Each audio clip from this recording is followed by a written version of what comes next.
బాజీ గారు నమస్కారం అమ్మా. షేక్ బాజీ గారు ఏమంటారు? ఒక young and dynamic police officer, మంచి పేరున్న పోలీస్ ఆఫీసర్, ఒక మంచి ఉన్నత పదవిలో ఉన్న వ్యక్తి అసలు ఆ పోస్ట్ని వదిలేసి ఎందుకు అప్పుడే విఆర్ఎస్కు అప్లై చేసుకుంటున్నారు? ఎందుకంటే ఆల్ ఇండియా సర్వీస్ అధికారులలో నిజంగా ఇలాంటి ఒత్తిళ్లు ఉంటాయంటారా? ముందుగా మీకు అట్లాగే ప్యానెల్లో ఉన్న సభ్యులందరికీ కూడా శుభ సాయంత్రం.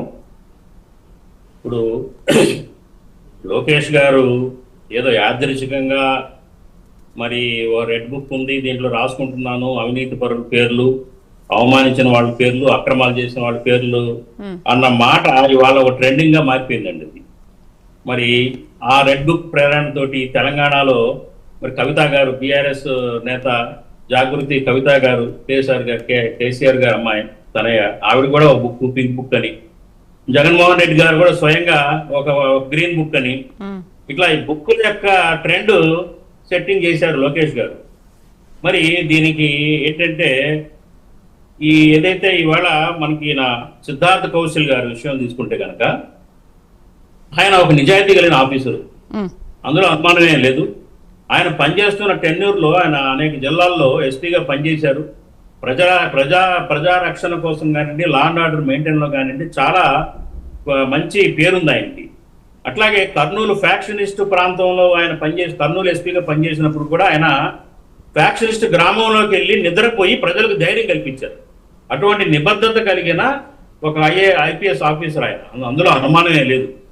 అయితే ఏంటంటే ఈరోజు ఆయన స్వచ్ఛందంగా నేను ఐఏఎంలో చదివాను, నా చదువుకి సూటబుల్గా వేరే కార్పొరేట్ కంపెనీలోకి నేను వెళ్తున్నాను అని ఆయన స్వచ్ఛందంగా ఆయన చెప్పడం జరిగింది.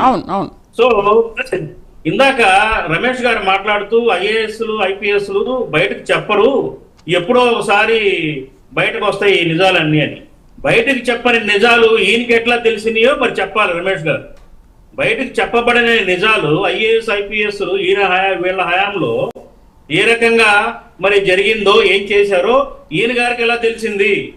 ఇప్పుడు ఏదైతే సిద్ధార్థ్ కౌశల్ యొక్క ఏ ఇబ్బందులు పడ్డాడో, మరి వైసీపీ హయాంలో జగన్మోహన్ రెడ్డి గారు ప్రభుత్వానికి ఎటువంటి ఫేవర్ చేశాడో, ఫలితంగా రెడ్ బుక్ లో ఆయన పేరెక్కి హెరాస్మెంట్ కి గురవుతున్నాడనే ఆరోపణ చేస్తున్నారు. కాబట్టి ఈయనకి ఎలా తెలిసిందో ఆ నిజం అనేది ఒకసారి చెప్తే బాగుంటుంది అనేది నా ఉద్దేశం.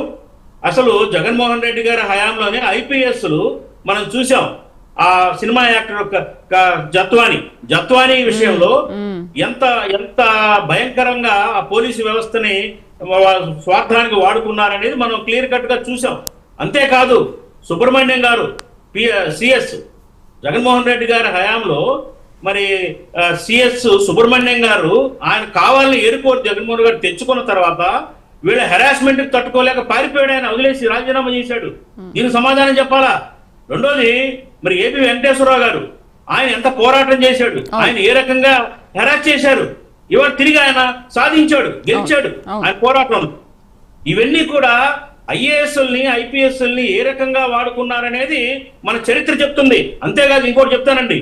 ఇప్పుడు జగన్మోహన్ రెడ్డి గారు 2019లో అధికారంలోకి వచ్చిన తర్వాత వచ్చి రాగానే 49 మంది ఐపీఎస్ఎల్ని మార్చాడు, 6 ఐఏఎస్ఎల్ని మార్చాడు. అంతేకాదు మళ్ళీ దిగబోయే ముందు ఎలక్షన్ కి ముందు ఎలక్షన్ ని తనకు అనుకూలంగా మార్చుకోవడానికి మళ్ళీ అక్కడ కూడా 41 మంది ఐఏఎస్ఎల్ మార్చాడు. అట్లాగే 10 మందినో 8 మందినో ఐపీఎస్ఎల్ మార్చేశారు. ఐపీఎస్ ఐఏఎస్ తోటి బ్యూరోక్రాట్స్ తోటి ఒక ఆట ఆడుకున్న నేపథ్యం జగన్మోహన్ రెడ్డి గారిది, వైసీపీ ప్రభుత్వంది మన చరిత్ర కనపడుతుంది. అవన్నీ మర్చిపోయి ఈవేళ ఏదో ఈయన వెళ్ళిపోతున్నాడు కాబట్టి ప్రభుత్వం హెరాస్మెంట్ అని చెప్పేసి దీన్ని రచ్చ చేయడం అనేది వైసీపీ ప్రతి అంశాన్ని కూడా రాజకీయం చేయడానికి పూనుకుందనడానికి ఇది ప్రత్యక్షమైన ఉదాహరణ. చిన్న విషయాన్ని కూడా చెలవలు పొలవలుగా రాజకీయానికి వాడుకుంటూ ప్రభుత్వం మీద బురద జల్లే కార్యక్రమానికి పూనుకుందనడానికి ఇది ప్రత్యక్ష ఉదాహరణ. ఇది కరెక్ట్ కాదు. మీరు కాంగ్రెస్ పార్టీ అపోజిషన్ ఉన్నప్పటికీ కూడా ఏం చెప్తారంటే ఇవాళ ప్రభుత్వం చేసే నిజమైన తప్పులు ఏమంటే ఎత్తి చూపండి, నిజంగా ప్రభుత్వం యొక్క లోపం ఎత్తి చూపించండి. నిర్మాణ ఇప్పుడు షేక్ బాజీ గారు ఇది అంటే చిన్న నిజంగా విషయం ఆయన ఇది. మీద ఎటువంటి ఒత్తిళ్లు లేవు, ఆయన నిజంగానే ఆయన ఇష్టపూర్వకంగానే పదవిని వదిలేస్తున్నాను అని అంటున్నారు. కానీ అంత మంచి పొజిషన్ లో ఉన్న వాళ్ళు ఎందుకు వదిలేస్తారు? ఓకే, ఇప్పుడు ఆయన్ని అక్కడి నుంచి కాకుండా ఇంకో డిపార్ట్మెంట్ కి ఏదో some పత్రాలు స్వీకరించి ఒక డిపార్ట్మెంట్ కి తరలించారని అంటున్నారు. అంటే కేవలం అలా తరలించినందుకు, దానిలో పోస్టింగ్ అలా ఇచ్చినందుకు ఆయన రిజిగ్నేషన్ చేస్తున్నారా, లేకపోతే నిజంగానే రిజిగ్నేషన్ చేస్తున్నారా? ఓకే, ఇప్పుడు ఈ పదవి ఇయ్యక ముందు రిజిగ్నేషన్ చేయాల్సింది ఉంది కదా, మరి ఎందుకు ఆ పదవి అక్కడి నుంచి అక్కడ మార్చిన తర్వాత ఎందుకు చేయాల్సి వచ్చింది? ఆయన కౌశల్ గారి చరిత్ర ఒక్కసారి పరిశీలించండి మీరు. ఆయన పనిచేసిన అనేక జిల్లాలలో అవినీతి ముద్రలు పడిన అధికారులు అనేక మందిని ట్రాన్స్ఫర్ చేశాడు ఆయన. ఒంగోలు ప్రకాశం జిల్లాలో కానివ్వండి, అట్లా కర్నూలులో కానీ అనేక చోట్ల ఎవరైతే అవినీతి పరులు ఉన్నారో, ప్రజా కంటకులుగా మారారో అటువంటి ఆఫీసర్లు అందరినీ కూడా మార్చాడు ఆయన. ఇవాళ ఆయన మార్చడం అనేది లేకపోతే ఆయన డ్యూటీలో భాగంగా చేస్తాడు తప్ప అదేదో ఇంకో రకంగా చూడటానికి లేదు. నేనైతే ప్రభుత్వ ఒత్తిడి వల్లే ఆయన మా వెళ్ళిపోతున్నాడు అని నేను నమ్మటం లేదండి.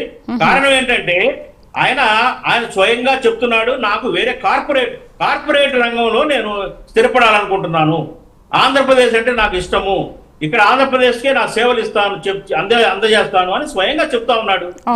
ఆయన ఏమేమి తప్పులు చేశాడు ప్రభుత్వానికి, ఈ కూటమి ప్రభుత్వంలో ఏ రకమైన ఆయన ఆటంకంగా మారాడు అనే దానికి ఏదో చెప్పమని కారణం, ఆ చిన్న కారణం చేత అయితే ఆయన పోస్టుని అసలు పోలీసుని ఐపీఎస్ ని రాజీనామా చేసే పరిస్థితి రాదు. ఐపీఎస్ ని వదిలేయటం రాదు అండి. ఆయన టోటల్ గా ఐపీఎస్ ని వదిలేసి వేరే రంగంలోకి వెళ్తున్నాడు. ఇది మనం గమనించాల్సిన అంశం. వేరే కార్పొరేట్ రంగంలో ఎంప్లాయీ వెళ్తున్నాడు. పెద్ద జీతాలు రావచ్చు, లేకపోతే వేరే ఆసక్తి ఉండొచ్చు. Personal issues, only personal issues. Right. Janasena అధికార ప్రతినిధి సుంకర కృష్ణవేణి గారితో మాట్లాడదాం. నమస్తే అండి కృష్ణవేణి గారు. నమస్తే మేడం. మీకు